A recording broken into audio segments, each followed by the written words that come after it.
If you don't have housing, it's hard to get a job because you don't have an address, you don't have a place to take a shower, get dressed, or keep your stuff. It affects every aspect of your life. We are experiencing a housing market failure because we cannot provide enough housing to individuals who need it. In a rural community, you have to be out of sight, but for survival, you've got to be somewhere where you can get food. Houselessness is both systemic and human. Trying to find a place can be extremely stressful. Like, sleeping in your car is never fun. And I know a lot of people always talk about how they work so hard and other people don't. That's why they're in these situations. My clients do work hard. They work 40 hours a week, but they make $13 an hour. I'm still young, and you want my credit to be older than I am. And you want, you know what I mean? You want my income to be more than where I'm at in life in order for me to have somewhere to live. I'm working. I'm looking for homes for me and my children. You just pretty much have to do what you gotta do. It gets exhausting. I literally was on the phone with my mother-in-law like 12 o'clock today crying my eyes out about it. Like, it feels like everything is against us. People understand the problems, that there's no inventory, that housing is increasingly expensive, but the solutions are not so easy. It's such a multifaceted problem that communities need to address. We know that housing is the way for generational wealth building. Finding our way forward and the work that we do with Habitat, the work we're doing with the Virginia Statewide Community Land Trust, it's what gives me hope. In the heartland, we rely on ourselves and one another. Hand in hand, we must stand in the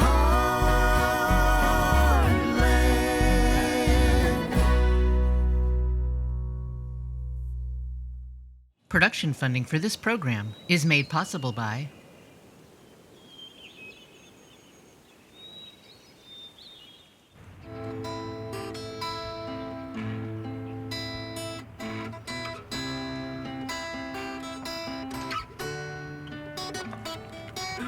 Unlock the door real quick, please.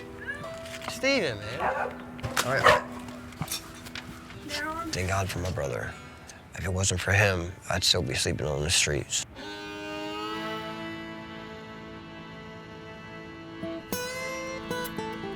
I'm trying to get jobs as like a data entry clerk because I have a trade as a business software applications person, you know, working with like Microsoft Word, Access, Excel, and all that. Unless you are extremely wealthy, I don't think that people realize how quickly things would go downhill if they did lose their job or if they couldn't work and had to rely on their retirement before they were ready to. That's usually where the cycle starts. Something just happens and then you can't recover. Trying to find a job and then getting turned down kind of messed with me a lot, actually. I was sleeping behind that water tower over the Outlook on Sears Hill.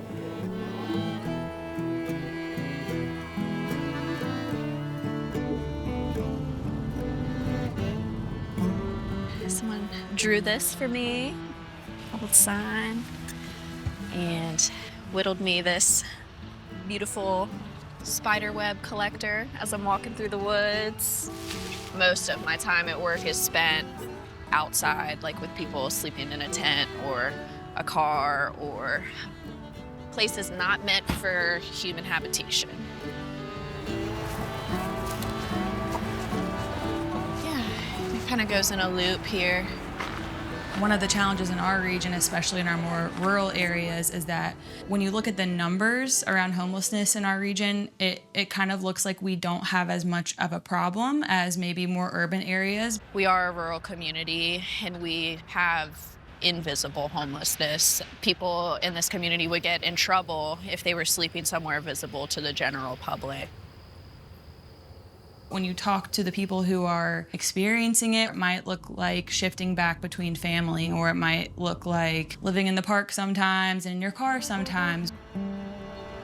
I think that's like a pride thing, like, dang, you gotta stay in your car, ask your friend to stay with them. I was working while I was in school. I paid like all of my loans for books and stuff like that.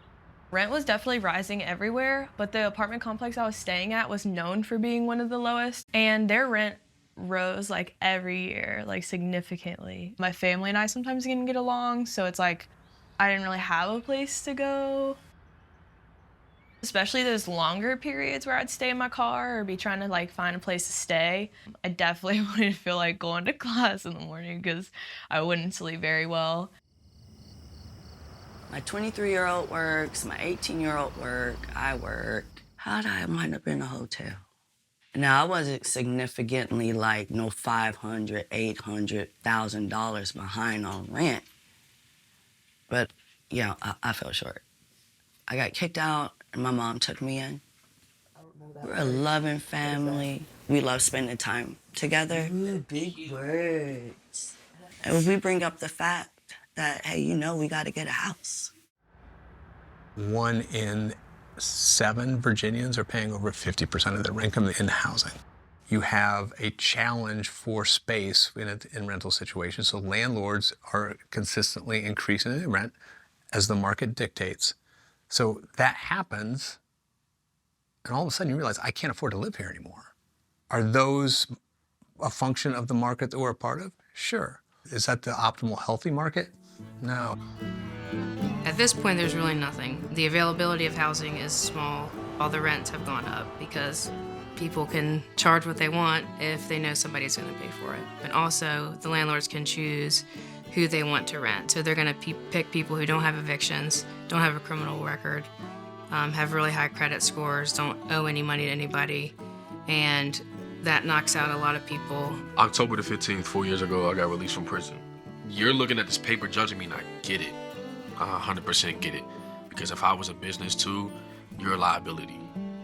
Pay by paper. And I remember me and my wife used to argue a little bit on the phone when I was in prison because she's like, yo, you just don't know how it is out here. Nope. We don't care. We don't want to hear it. I don't thank you for your nice, elaborate email. Could have saved it. The problem is growing faster than the solutions. And we can go through a variety of policy decisions dating back into the 70s and 80s that has led to this, but the reality is this is where we are. And so where do people choose to live when there are no other housing options? People need housing everywhere, and I think the affordability crisis is everywhere. It's not something you can escape by going back home or moving out a little farther. With rural areas in general, land prices are going up, home prices are going up. How do you support individuals who are houseless to find that pathway into that home ownership continuum? An interest group of Habitat affiliates in Virginia realized in 2020 that they were struggling to acquire land or acquire homes that they could renovate at an affordable price to them, and realized that the community land trust model could be a tool to serve more families if a statewide land trust was possible. A community land trust is focused around a method to keep housing permanently affordable. The underlying land that home is built upon is subject to a land lease, and that land lease is 99 years. It renews every time another transaction takes place, whether it be a transfer to a family member or a home sale. And that sets up the sort of the shared equity model shared between the land trust and the homeowner.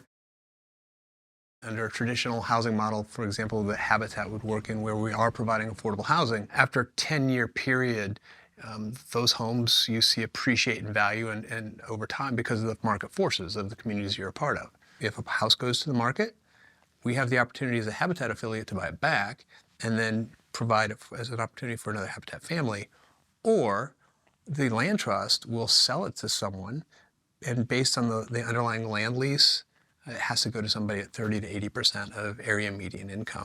And so you're not chasing your tail. You're not going after and saying, we got to build more, we got to build 2 to get ahead. A lot of people want to point the finger at developers and say, you need to build more affordable housing. But that is just, it doesn't pencil out to do that without some form of subsidies. The land trust model is about protecting the interest of us as the developer, the interest of the homeowner and wealth building, and the interest of the community that we serve to build up an inventory of affordable housing.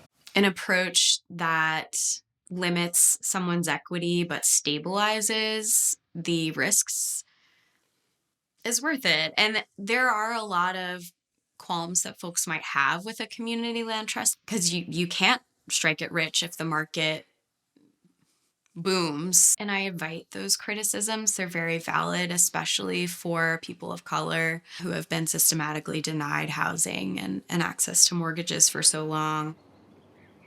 If I talk to homeowners, I'll tell them that. They don't ask me about the equity they're going to gain on their homes when we talk about that. It's mostly about like their future and what their kids' future is going to be like.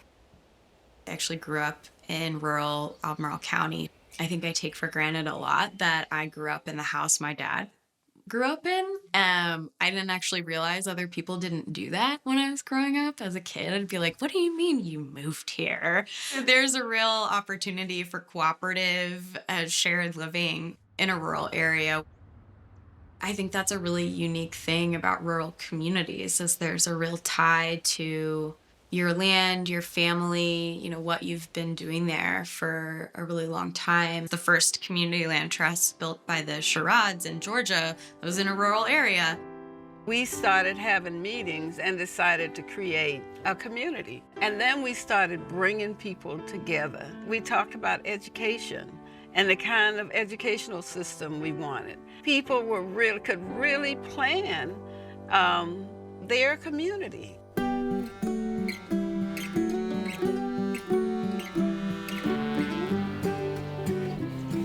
Cardinal sin here is, oh, we got a 200-acre farm.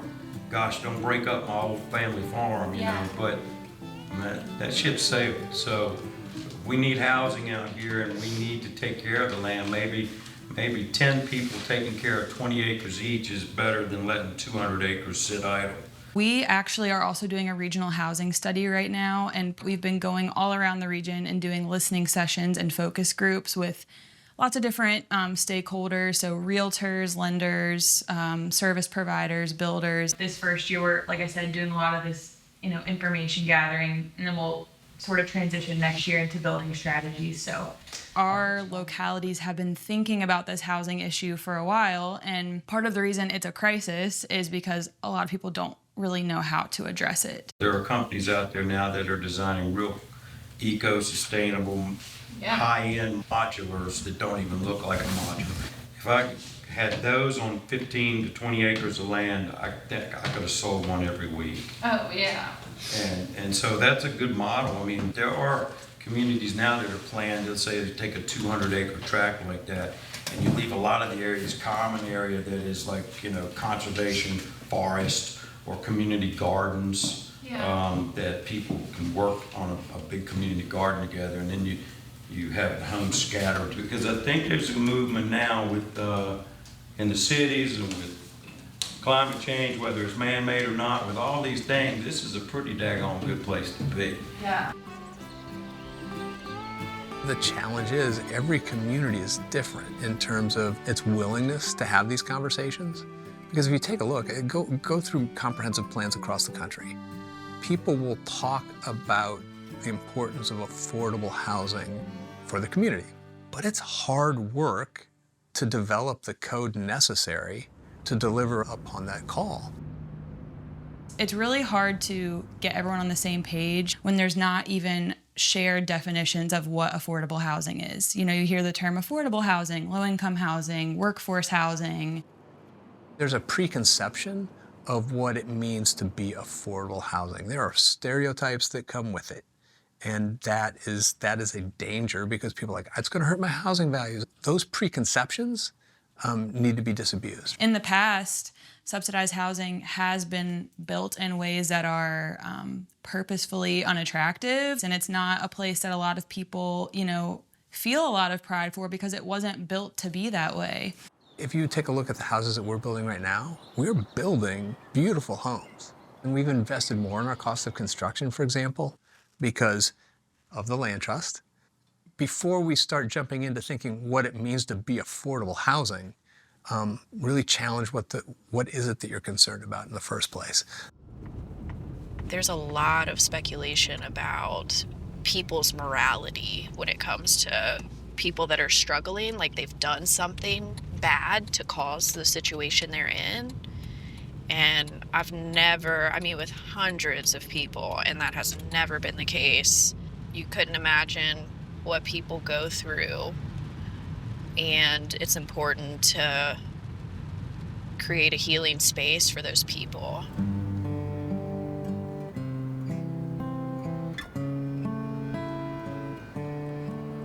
This was a good spot as far as comfort level goes because it has like a platform area right here, but there was clearly some structure here, but this was perfect because you could put a fire in the corner. Some people don't feel comfortable sleeping in an encampment where there's a bunch of people around. It feels very insecure to them. And then I have some clients who don't feel comfortable sleeping in the woods by themselves. So I have clients that will just walk around all night long to stay warm. They rent a place in a crawl space from someone. They live out in a field in a tent. We receive calls every week. I'm about to be evicted. I don't have a place to go. And that's not our scope. And telling people no, you know those words have a defeating impact on the people that you work with. You go home and you can't lay it down. And you're always thinking about how can we do more? How can we serve more? People can be really unkind to people that they believe are experiencing homelessness. It is good to talk about things, but it's different when people have like empathy versus just like some sympathy because they haven't really like been there. So I think that's the biggest reason why I wouldn't talk about it, or sometimes I did feel kind of alienated. I'd focus more on like what I need to do to kind of try to get out of the situation. We're big on affirmations. I'll just be randomly looking and I'll be like, home, home. More than just words.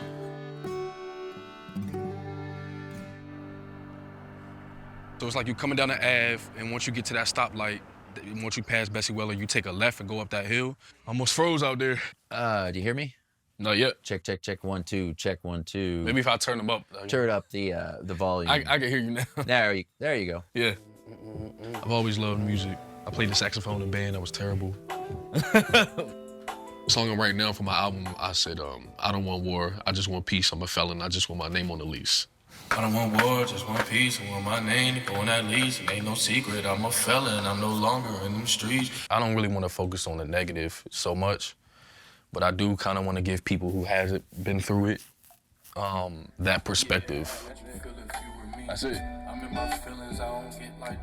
Like most of our lives we spent in a house, in a home. So it's like until that's ripped away, you don't really know how it feels to not have it. Living out the hojo, used to being Superman, but I done lost my mojo. 3 kids to feed, my wife and me, there's no joke. Mama told me this too shall pass, baby, hold on. It's scary not knowing what's about to happen with 3 kids. It got so real that we talked about divorce. Both of us. She came to me and I kind of agreed. Of course, I'm like, no, but like, you know, selflessly, I'm like, you have a child too. Mind you, we don't share any kids together. I have 2 and you have 1. And we're getting told no because of me. And that's leaving you and your son in the cold. When you could easily go somewhere and get an apartment or whatever with you and your son and be good. So like, it definitely shook our foundation a lot. Just trying to find housing, we almost had to separate as a family. It was bad. I knew that this felony was gonna make things harder for me, but I thought that if I rearranged my life and I reconstructed the fabric of who I am, the things would be a little easier for me. No run-ins with the law, no probation violation. And so it kind of makes you feel like, where's redemption? 3, 4, 5, 6, 7, 8, 9. Wait, no, you were supposed to go home. You could have went home, Dad. Oh. Dang. Wait. Wait, All right, I'm gonna just stop here at our safety zone. I can't erase any blemishes, but I use them as a building block. I'm that building block for my children. What'd you get? 4. Slide. 2, 3, 4. Move forward 11 or change places with an opponent. Not mine, not Just mine. move. It starts at home. It starts in the home front. But if I don't have a home to teach them, then how can I lead them? We know that housing stability is actually an underlying indicator for future success for children. Yes, single-family home ownership allows you to build wealth. Stability of housing is what creates opportunity. We were on a list for this last year. My wife, being the person she is, persistent. I call her all the time, like all the time, to the point where she kind of knew me before she even met me, because she's like, girl, you call me so much. We were so ecstatic the day that they called us. They were like, depending on the condition. And I'm like, I don't care about the condition. I'll clean it. I'll clean everything by myself, 100%. I don't need nobody. Just tell me that we can move in. There's nothing more fulfilling in working with affordable housing than seeing the realization that I'm going to be a homeowner. People don't believe that it's real. When is this going to be taken away from me? This doesn't happen for someone like me. Housing truly is transformational. This is my own very first place with my name on the lease, and it's mine. And then to add on to that, like, I'm married to somebody and it's hers too. This is her name. We just found out that she's a girl last week. Found out we were having a girl. I couldn't even focus in the store. I'm like, we gotta get out of here, bro. This is me and my grandfather, us, our kids. It's my best friend's daughter, my niece. So it's not just us on this wall, it's everybody that we care about, everybody that we love. We come from trying to build this family in everybody else's household. And so it means a lot to be here now because it's ours. You know, I can do whatever I want to. I can do backflips 6 times a day here if I wanted to. Like, it's mine. I think it makes a difference when you have your own space to recharge in. Everything's how you want it to be. And then I also take pride in like paying and like providing for myself. So it's almost like a sense of peace and happiness. It still bothers me, you know, because there's a lot of, I'm not the only guy in Stanton, Virginia, or Waynesboro, or Harrisonburg, Virginia, who this has happened to, or who's me and changed and moved on and became better. That's why it still bothers me, because it's like, it might be somebody else like me that's still going through it. A lot of us don't know anything that we probably should know. The loops, the holes. I didn't know anything about housing to begin with. I didn't know how to fill out an application for an apartment or a house. I went into prison not knowing this. And so I didn't know what to expect. I just expected freedom. I was just ready to be home. We're still playing catch up on all the stuff that we took a hit on. Being homeless is what really messed us up. Like, that put us back on our car payment because we did not have it. It just almost feels like a never-ending cycle of you have to like catch up, or you gotta like make more money just to like have a place to stay.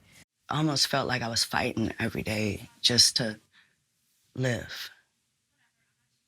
Not just to even try to go out and make the next step happen.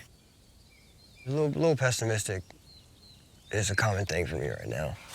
We actually made that into the timeout chair. If I had my own apartment, that would fix a lot of my problems, I think. Mentally, definitely mentally. Yeah, just thinking about it makes me hope, for sure. Housing is a human right, so we need to prioritize housing for all. The human story should highlight why this conversation about affordable housing is a moral and ethical imperative for us as individuals and elected officials and developers to tackle. We always talk about more than houses. It's about opportunity, hope, dignity, change. It's the faith that you have to have. It's the wanting of knowing that you deserve better. And don't ever be afraid to ask for help either.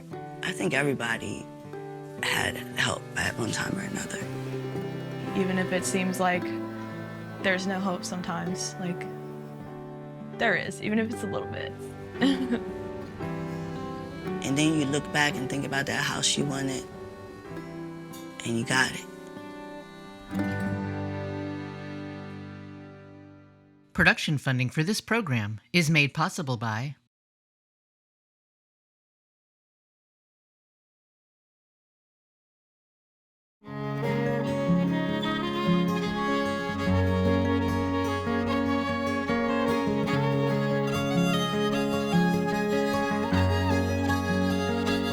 Who belongs? Is there room enough for all? Who belongs? Do we stand or do we fall? And is there room in our hearts for this whole land? Is there room for us in the heart?